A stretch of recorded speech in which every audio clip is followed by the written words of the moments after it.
Adeshimama oh my God mu ensem mama hudo so ensem enabire sa akabia ye de eba bespo se Paramount News ewo a Great Commission TV eso na ensem no edos pa ye ne bomanwure de edimu akotene ebi edese edom kuma ewo mrahye bedwam ede atodom kase ewo hono manum se wo momodian na ensem bia wo mo ekafa eye free SHS no no wo mo enyai esianse ensem na wo mo eka no kura bia enimu ye do beko ensem fufro emu na addition mu ebia wo mo esika ewo sika prabia hono no dia to Bank of Ghana enim se wo mo emomodian wo mo ni hudwuma na wo mo sika no wo mo ensa eka ye do beko enije kase emu na eno na no yada ensema efa royal support ene ne yere hu na ya brefo wono so ede na no atomu bia ensema wo kan ye no je bebo mu ede ama ewo kase yi eso na ye do beko omahodo so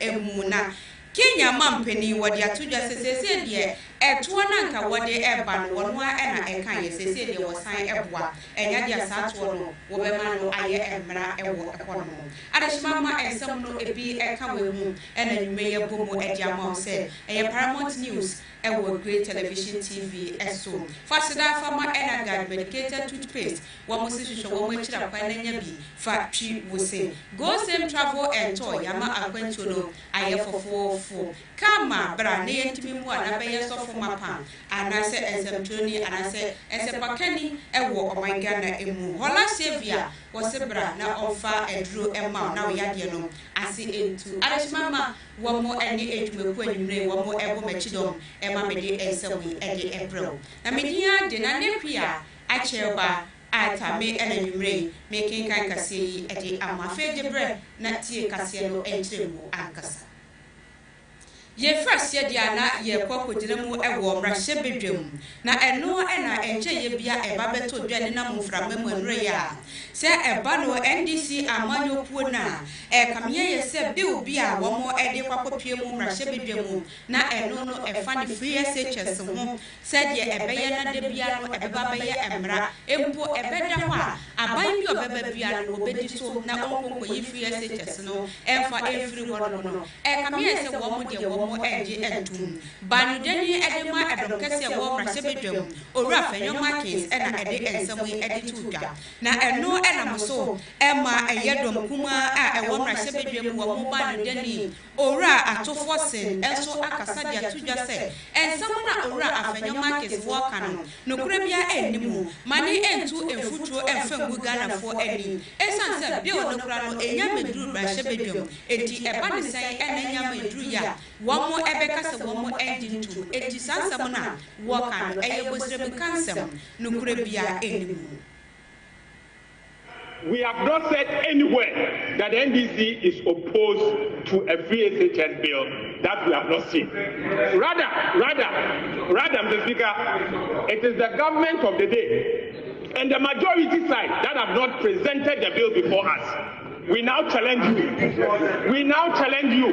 We give you 1 week. Bring the bill before us. We give you, in fact, tomorrow, Mr. Speaker, let them present the bill to us tomorrow. Let them present the bill before us tomorrow, so that we can all peruse the bill, so that we can see the content of the bill, Mr. Speaker. Clearly, they are desperate. Mr. Speaker, as I said, I see desperation on the part of them. Rather, they should bring the bill and let the people of Ghana see what is in the bill for all of us to debate the details of the bill. Thank you, Mr. Speaker. Adeshima mama yeko ensem fufro emu yeko ensem fufro mu edia na addition mu ebia wo mo sika ewo sika krabia eno edie etade ni wo mo eye bond projects no ene so wo mo eti wo mo egu monten so a wo mo kire mu se wo mo ekwakopie mu ewo eye asoya wo mo hwe sika sem mo ensem so ewo omangana mu na no na wo mo kire mu se eye ade banks ahodo ebi a ewo ho no mo a eno ebi NDK Financial Service, any bond savings and loans, SIC life savings and loans, any banks are who be a keka mono. A camia se woman to Musika Kokoja womo, Nasu Bessi, never one with license, one answer Montino, one Musika Samono, Aqua akoye boachi bidin eno na wo mo kire mu se enko sisa so ya wo mo ehwe sikasam ho ensam so ewo man Ghana mu ene eye Ghana sika krabia kase pa Bank of Ghana wo mo betimi aye bibi afa ho na wo mo sa ebeka wo mo sika de anya dia picketing wo mo ebejai eni okuwa da bia no wo beto santen akopie mu ewo eye asuye wo mo ehwe Ghana sikasam ho ensam so na wo mo ahunu se ampa wo mo ani abre.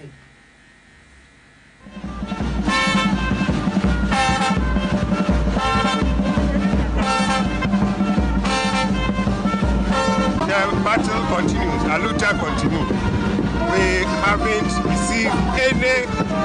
indication from the Ministry of Finance that they have made the necessary financial provisions. As soon as the ministry comes up to tell us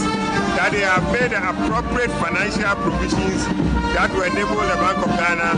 to revoke the license of NDK Financial Services, SIC Life Savings and Loans, NSGC Financial Service, and Bond Savings and Loans, we will stop the picketing. But not until that is done, we will be picketing every Wednesday. What's the expectation as you head towards the finance ministry? Well, we think that this time government should be able to make this provision without any problems. Given the fact that the minister has said that Ghana has saved about over $8 billion from the external debt restructuring. So at least money is coming. Government must use part of these savings to pay every locked-up fund in this market. The financial market must be stabilized. This money has come, and government must utilize it. The first thing that it must do is to use part of it, just a little, to pay all the lock-up funds. We are expecting something positive. Things we invested in are still alive, and they've not been liquidated by government. And what money has been made available, which by the way is not enough, is going to companies that have already been liquidated. But the government is very much aware that these companies are not in a position to pay us our investments. Adishimama eye Dr. Edu Anani MP wono ena eye penipa woda ekuyi ano. Ma yenko ensamfufro emu. Yeko ensamfufro mu adiane yekwa kogina mu ewo Ghana ya yindro enkran. Na eno ena wo penipa wono wo hye eye adansie no ho ensamso. Ora kwedo opon enkroma. Wode atudwa se afibia no se ye no se June July esutobre no emu a eye na enkran gate sahodo no na ebunka mafaso a enonam so emasabe atoyem twemkra no etimi esi enti afidie wo modisi wo mani so so wo bobomodi a na gate sahodo no wo mo etimi atitimu na etimi aboa eno na wo kire mu sesese die eba no odo na so odo river no eye gata na edida ho no na sese no ebenifo eje sikemu a wo mo ba befrase a eno no wo mo di aso abofom sesese no wo mo ba behwe pa na wo mo atiti gate simu ene ehonnyoma wo betimi aya ebema eye ensuo ye ebeto no enkonkofa ensuyiri bia emfa emma na openipa eye orokojo epon enkroma ene adehye no mu bi ekopie mu dwumadie no ase ede wo mo sel etudwase. Today to mark the commencement of reconstruction works on the Nima Paloma drain, which runs through Asylum down to the Udo Channel. This significant milestone is expected to help reduce the perennial flooding challenges in Accra and bring the needed relief to residents, commuters, traders, and businesses, especially those of us in Asylum Down and the communities upstream. As we speak, community upgrading interventions comprising the construction of primary and secondary drains, pedestrian and vehicular access roads, solid waste management facilities, and development of water supply networks are currently underway in Aloboshi, Akweteman, and sections of Nima, the three targeted flood-prone communities under this project. That the Office of the Regional Coordinating Council will exercise strong coordination, emphasis, strong coordination and supervision during and after the construction works to ensure that the outcomes of these drainage intervention remain beneficial to all stakeholders. Mpatasika bi HC tuama omo a project ndakeka omo adan no ye tuawie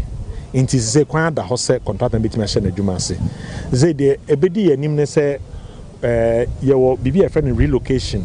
we electricity pole akese we water form pipe akese na ebi wo ha na wo kwan mu a ba bia nka ebedi dwuma na beka no inti ebi ne saa ahoma ye wo hei electricity for line kese bi pa se contract ni nim no de ade bomu a obehye inti se ma contractor foforo man da baby foforo ansana inti ono ye no na contractor no so di nachi no no so di na dwo adishima ma empeniso omo eniso adihunu ena womo editu dwano yenko ensem foforo emu na kofa baye edima new force ora na kwame bedi ako na eno ena wabwa pro akokopie mu ewo enkran na pro bono wadi kokopie mu ewo gamanche kini teki tuli na eno na kokopie mu ewo no wadi na niso adihunu kokotu dwa kire no se wo babaye mampeni ewo Ghana mu se yeto abano edema na enti wosre gamanche ni wo enhira na abra wo kokopie mu ewo hono no wode akade ene enwema ebetimi aboa esanse ye ko ohina ni mu ekwa na no na wo kire mu se wode edwan a etua bembemienu ena kente makomako aduonu ene ensa ene nwema bi a ekeka ho ena wode kokopie mu ewo gamanche keni teki ni fie anase na himfie se wo modiana wo nyina sadia no so na wo nhira no se de be ya fipinu ni aduonu nan abato ye tue wo betimi afa be say that we have come to a dispensation in our life as Ghanaians where what is important is that we believe that we are not islands, but the synergy that comes together to form trust and base of relationship builds a foundation for who we become and then the next generation. Until we begin to understand that we cannot do this alone, but we need other minds, other thoughts, other people, we can never hold it together. Because the strength in somebody will complete yours. And once you join together, you'll be able to forge ahead and get to your mark. I want to say this day that this generation needs hope. And the hope you bring to the whole arena of politics, to the youth, it's exemplary. My brother, campaign, make your heart and your world known to the youth. Give them the hope. And this day, the Naya Walamo, Numa Kwamensa will pray for you. Emuha, Krobia, Adoya Wahapa. And so, Antiasienti, a man no maybe mwatete, ama yenti and Sikroni. And so, me free say you're therefore to sawa. What see as he kind, Eddie kind, a bat on my mui. And Tiasia be betty me at the yabum. Until me de peace, assume Jay Abrel. And I'm a day unity in so Abrel. Meaning sent Tiasia biniho. But Yabaya Amayabum. Yamba Ayabako. In fear Ayabako. Yasase Ayabako. Nipane so Ayabako. And so a town where she ano Ayabako. Inti Ayaden any say Yabayabako. We have to unite amongst ourselves. And on this note, I want to say that I believe in you, that you can make that happen. Today's leadership is no more about age. It's about grace. It's about wisdom. It's about glory. It's about knowledge. It's about courage. And we have this. We are the people of tomorrow.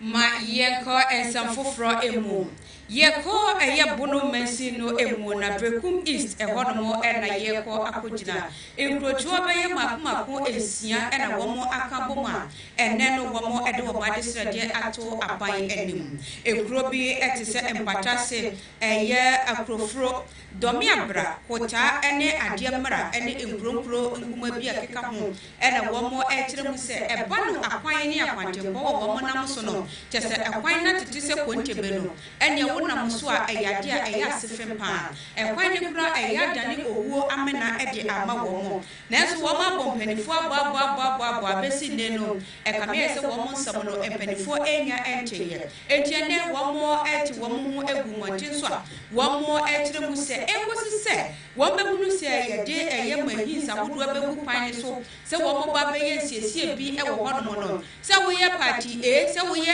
NDC se wo ye MPP se wo ye PPP anasa amanyokuo bia no enya de womo epew ewo hono se wo ba beye campaign ana ba bebo apro ana beye bibi wo hono ena empo no se wa beye campaign a avia ba ye ba betu no enya de womo pese womo hu ballot box bia ewo hono esan se mpanifo ayi womo se womo ntaga na ho enti se womo ntaga na ho dia na womo so Ghana bibia emfa womo ho enti afilu no road no vote eno ene ensema addition mu bia ewo adiemra kota ene domi abra eno no ewo bono masino emu womo ede atutwa Ghana empanyimfo omuka eba mu se afia ye baba besimu yi se empatase kwan se omo anya amaya yamma politician bia kwan emane ma empatase agrofro beba se kota ampan kro do me abra mane ma meye campaign bia ewo asiro mu nyina se omuntwa omoni emehwe empatase ene yakwana aseye se uhwe kwane etise badase akoza bunzongo kohwe bridge ya eda ho a na kwasemni eyare hosem na anu ada school for car a omapon school na omode enkura beya duonum egu kam ekoza bunzongo edi awofuo enkura pakwam omo a kai to amenam se nyanyame ena ohu ye mobo a kasempa yantibi ewo ha to Ghana empanyimfo omuka eba mu se afia ye baba besimu yi se ene na no road no vote eno ene ensama addition mu bi womo ede ato empanifo a ewo oman Ghana emu etitiriu ene amanyofo no ma yenko ensafofro emu ye bwewra ensafofro mu ede a na ne encha ye bia oman Ghana ye wo hanu ya ena wo ekwanipa wo no eye North Tomra Shebedwani ora Samuel okujeto ablakwa wode betu dasa se ye hwo oman Ghana mu a Ghana ye japadie bi etise ye sase ene die keka ho no kame se MPP amanyokuo no womo ehihye hono mo ena womo akasa eche edema womo etonton edema womo akasa womo ho a womo edidi dwuma na ne kasa mu wo kire mu se eba no enka ne dwam tinani edema NPP amanyokuo no owura fedible na eyade a wokopie mu ewo la badi bicha enimu hono mo yetwa baabi ede aye polo beach no eyade a owura fedible no woka MPP fo ho enti ena womo ede sasa ne de mana wodi ama ne baba mu ase won fa ni sa adwuma no eno nam so ama owura blame so ama bonten ene examtwefo akasa dia tu dwa se sasa mo na owura Samuel kujeto ablapa eka no nokura bia enimu eba no se eye polo beach anase la badi beach enimu hona ne ba ne edi dwuma ewo no mo na ensase no wo ho krata wofa kwampa so ena wotoye empola empanifo ena womo ene ne ko be kuro mu a womo ede asase no ede emma no na eba ne se wono akasa firi ni pem anase MPP amanyokuo no ena womo ede asase no ede ma ne dia ene no kura bia enimu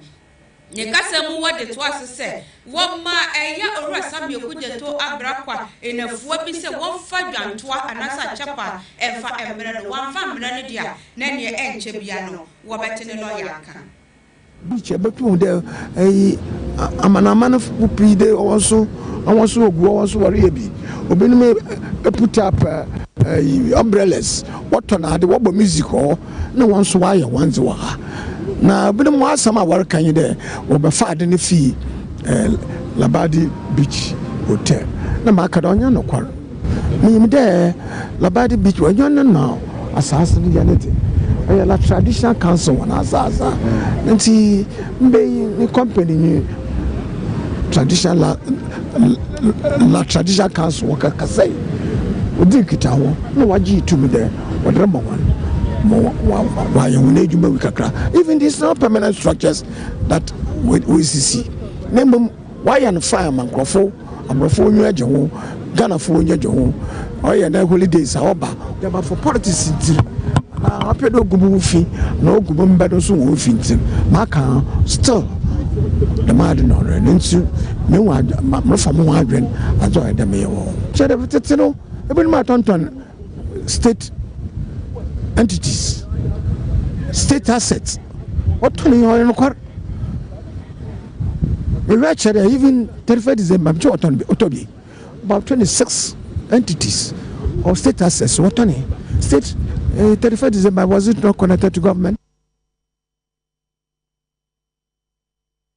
The boy, general secretary, now the one to Amo. This is what I am. One to Yamano. They didn't have one KO. Na ene boy yantɔ hwee efi abɛn na yɛyɛ business na wahyɛ da wɔde ɛtɔm na abɛbɛ friend na waka de state capture. It's unfortunate. It's not true. Adeshimama owura ble eno no wo kyeremu a wonya dwantoa enye sadia na ne owura eye okudjeto ablakwa wode no ebeko eye emrem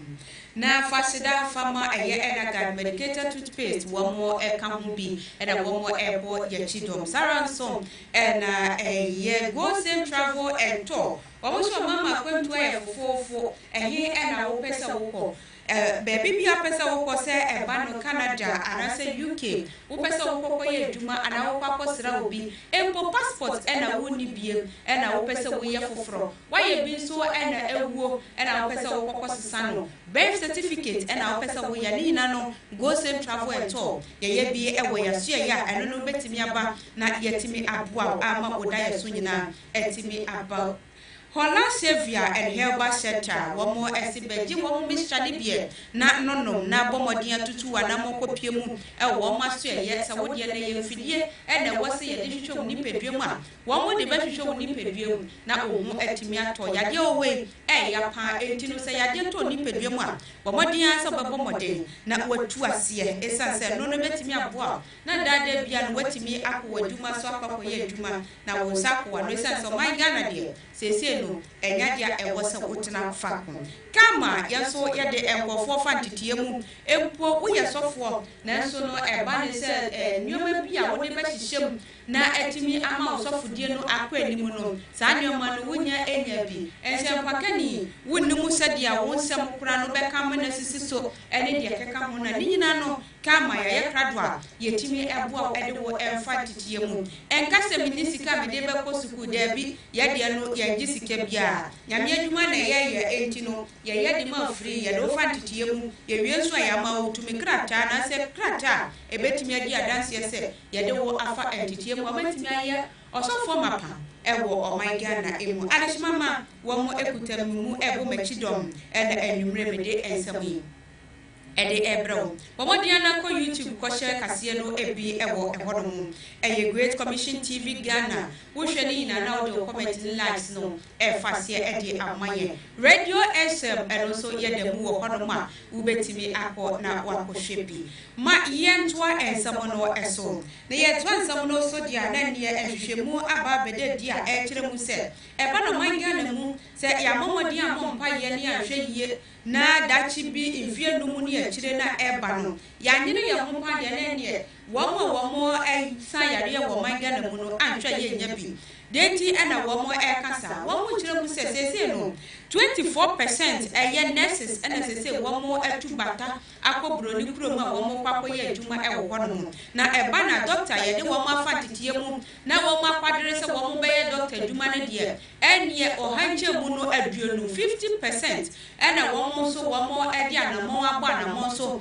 womo atutu kwan ya womo kwakọ ye adwuma ewo wo hono ma eno no wo mo e kire mu se ya fa ye na ye si form na ye kasa o man Ghana ene working condition no enye na ye tubata na empanifo so te ho na wo mo e hwe ye dia ebe ye kakra no man Ghana ye ni obi a wo hano ma wo besa ya ye wo kopie mu ya sabia ye se wankasa wotimi ko eko hwehwe panie na wo dia wo ho esa se ye behunu na nurse fo na doctor fo no wo mo nyina we na wo mo eko na eba no ahwe ye wo mo ebubu nkonta titi bi free ma poto kasemu ye kan se Ghana eye statistical service openipa woda wo mo ano oru akwabena enim e de ensemu etu dwase.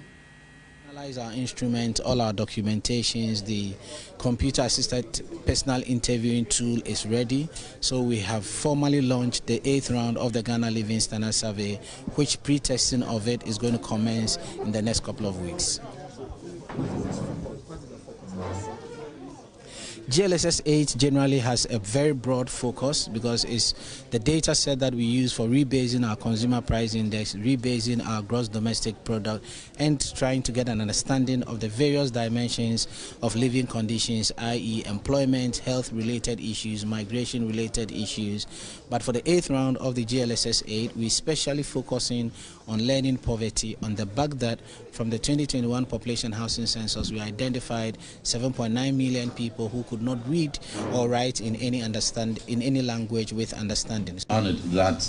this year's Ghana Living Standard Survey is focusing on education, it's focusing on functional literacy and numeracy, it's focusing on a key aspect that is a driver to socio-economic development of any country. And therefore, we want to indicate our strong support to the team that are going to be at the forefront of this survey.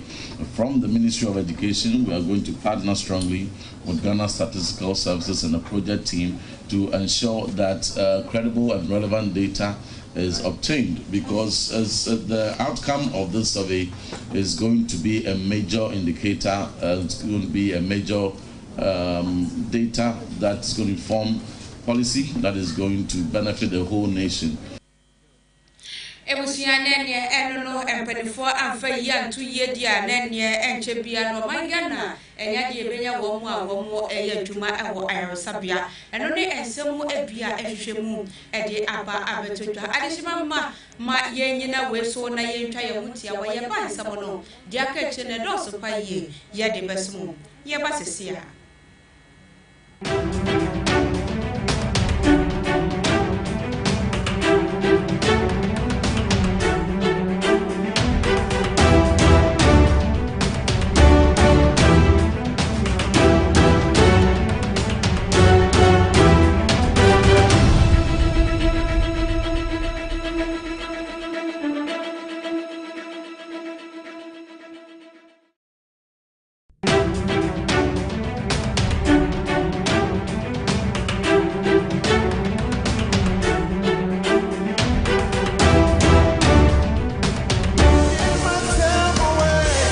Hallelujah, Nyankopɔn tumi wɔ so. Nyankopɔn wo sra wɔ so na sɛ wo pɛ wo kɔpɛ emu nimdeɛ sɛ na bɛyɛ obetuma yɛ adwuma wɔ wiye bre yi mu a mekamfo Center for Apostolic Ministerial Apprenticeship kama ɛna de ama wo. Center for Apostolic Ministerial Apprenticeship yi esi Apostle Joseph A. Jackson srɛ so pɛɛ. Ministerial training courses ahodo pii na yeye wudi dwuma bi ewo Nyankopɔn fie na sa opentete a apostolic ministry training ewo homa yeye prophetic ministry training, pastoral or teaching ministry training, women ministry training, youth ministry training enso wo ho, Christian missions and church planting training, evangelistic ministry training enso wo ho, eldership or lay ministry training enso ewo ho a kama for eye ediama wo kama ewo Unique Icon International School a ebe Royal Ravico Hotel ewo Nungwa ewa Accra heya. Freyen 0500-200-033 and 0246-819-345. So what tete ewo kama enyema we bi na osabetumi aka ministerial license any credentials, apostolic consecration for apostles, prophetic consecration any ne akeka hu nyina won sabetumi aka bi. Center for Apostolic Ministerial Apprenticeship kama, where servant leaders are trained. Nhwehwemu ama yehunu se enam yensu asai na yenuane enyo organic ntino se yedi nuane wei na yenum nso wei kɔ enipadue mu a yare bebre na de bre yen ne se nti Hola Savior Herbal Clinic ena mabode nhwehwemu akɔfa eduro bi abadwama nso a yefa ne Hola Herbal Mixture eduro ewuru ntin ene mmogye mu yare pen ena intiminsa se wonum Hola Herbal Mixture na ɛkɔ ni padue mu a ɛruru wontin ɛne wo mogye mu na yiyare bia nso efi ni padue mu na mani padua no ahoɔden foforo wadɔfo ɛntina se mayare nka wonto ho ansa watamu sika puduro se wode kwasa won ho yare wabra Hola Herbal Mixture ɛwɔ hɔ edrui anwonwade ɛyɛ wo ni padue mu ntino adraverfo carpenterfo ɛne adwadifo ɛne ganafo nyinaa agiatu sempo yakatro se wo yare no eye sunsum yare a fagidie na num Hola Herbal Mixture na obenya wa yare sa kwaje wo de Herbal Shop ene pharmacy bia mu atufo mfre 0240 409991. Oh yes! A brass so say wobeba o diet so say person yen zentreni no abem. E kwai na bie ejira mede the Ayam Media and Professional Institute echrewe. The Ayam Media and Professional Institute eye bia ye tete zentrefo e mo be yen zentrefo mapa. Ye de wo mkra ne say practical ne 80% and a theory eye 20%. So we wanted to hear the Ayam Media and Professional Institute. Yabemo akoye internship our Great Commission Television and also Radio SM Online and now radio and that TV station. Yeah, actually wo my Ghana. And today na yedema ono ebi ne graphic design, motion graphics, video and audio editing, camera handling, TV and radio presenting, communication skills, media law and ethics, media production, news writing, editing and reporting. It is a JHS no wie and now SHS and now push yapon say University akwenya ne da oma and ye men say adajo Fred the Ayam Media and Professional Institute CA I was 0544 713 929 and now says 0500 200 033 and now with one office what Great Commission Television Nungwa Cantamanto Omobay St. Michael Primary School the Ayam Media and Professional Training Institute where professionals are trained. Shannon say Singapore is accredited by the National Schools Inspectorate Authority Nichomutia from Nasia.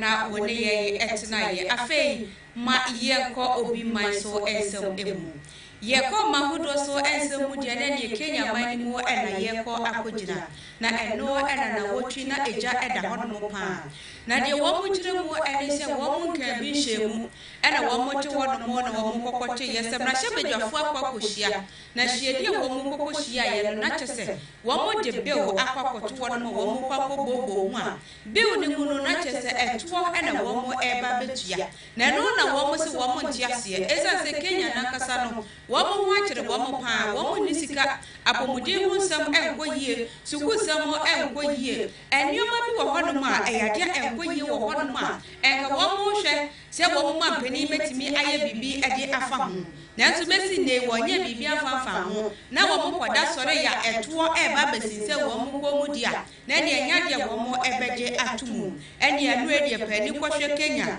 mrahye bedwafie ene wo mu sese enioma pa ebi mu kura twaja tumu a na enye asam ketwa eno nam so ma posifo kura sani tie gas mene wo kase de nkofo beye dudie wo mo atwa na no ewo ensie do na enu ne Kenya mampeni eye William Ruto wakasa ede atudwa se si yakasa bill a eno enche se eye mra ena empo no so wode ba na munya ngintumu a enya de odi betichiri mukomu se monko na monko tua ne by force enti no entokwa wo mo eko ebrebra wo mo ho ani moja wo mo ehwe gu nyina no eyade wo no de won hye wo bia se wonya sa ena empo bill no wanya hunu se Kenya fo wo mo mpeto bia edi wayi afri wono na omampeni ruto ene esemtwefo ekasase. Following the passage of the bill, the country witnessed widespread expression of dissatisfaction with the bill as passed, regrettably resulting in the loss of life, destruction of property, and disintegration of constitutional institutions. On my own behalf, and on behalf of these members and many other Kenyans, I send my condolences to the families of those who lost their loved ones in this very unfortunate manner. Consequently, having reflected on the continuing conversation around the content of the Finance Bill 2024, and listening keenly to the people of Kenya, who have said loudly that they want nothing to do with this Finance Bill 2024, I concede, and therefore I will not sign the 2024 Finance Bill, and it shall subsequently be withdrawn, and I have agreed with these members that that becomes our collective position.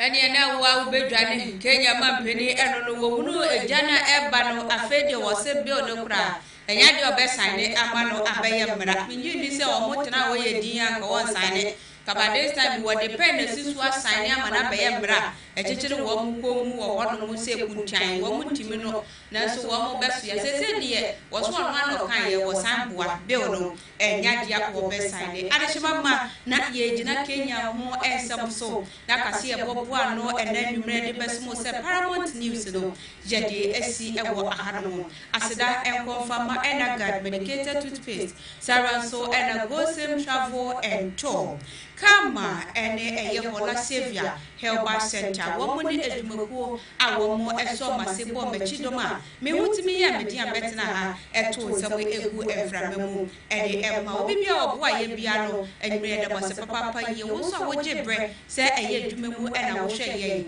efiafie mu ena wo hwe ye ya ede mase papa ye de bia no mo ne ye entina sa ochira no pa ebo no so wa ye wa ha no bomodia na fa wa fidie no fato eye Great Commission TV na dia koso wo man Ghana no so nya bi na hwe edia meje so eye na ne kwia acheba atanyumeme ena mekenkan kase yi ede emma mo mo ne sha adehye ya kram